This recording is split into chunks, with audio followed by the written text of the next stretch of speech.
Hello and welcome to a BTech Hands-On. Today, it's a Sony Xperia L2.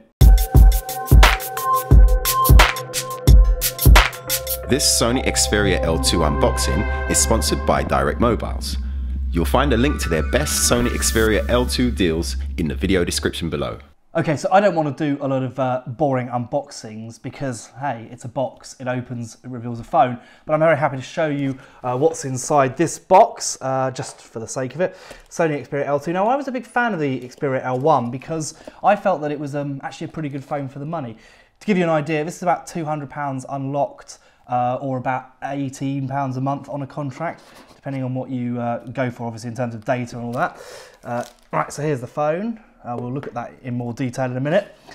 In terms of what you get in the box, instructions as usual, headphones, USB-C cable and a power adapter. So let's power this up and have a quick look while we're doing it. The thing about the L1 and the L2 is that these are, I suppose they're budget phones. They're a little bit high price range for budget. But what you do get, generally speaking, is a pretty nice phone for your money. Now, the screen on the L2 hasn't changed at all since the L1. It's still a 720 by 1280 panel. It's a little bit lighter in terms of the weight of the device, but not so as you'd actually notice particularly. They've upgraded the CPU in here. It's now 1.5 gigahertz processor. The L1 had 1.45 gigahertz, and there's also a new 8 megapixel selfie camera. The L1 had a 5 megapixel camera. If selfies are important to you, then this will be a much better camera. Also, 32 gigs of internal storage now, up from 16 in the L1.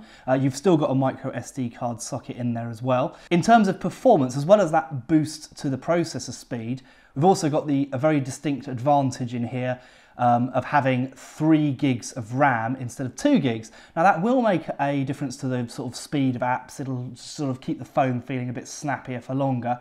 All things considered, I actually feel like this could be quite a good phone for the money. The only criticism I've really got in terms of what I'd expect to see is that the camera still only does video at 1080p, 30 frames a second. I feel like that could be due a 4K speed bump, but of course there are big problems in terms of processing speed and keeping the phone cool. And Sony knows a lot about problems keeping phones cool from its past dalliances in this area. I like the fact that it's got USB-C. We're getting there with all phones now. They're all pretty much adopting that standard. Also, you'll notice on the back now, there's a fingerprint scanner, which is really good. It's nice to have it there, I guess. I feel like that's a really natural place for a fingerprint scanner. I know a lot of people disagree with me, and if you're one of those, you should feel free to pop a comment below and tell me why I'm absolutely wrong. But ultimately, I think it depends very much on the size of your hands. But for me, to pick the phone up, hold the button, I feel like you're less likely to drop the phone on the floor if you're using the back one than if you're using a button down on the front. But it's worked for Apple for years, so who knows.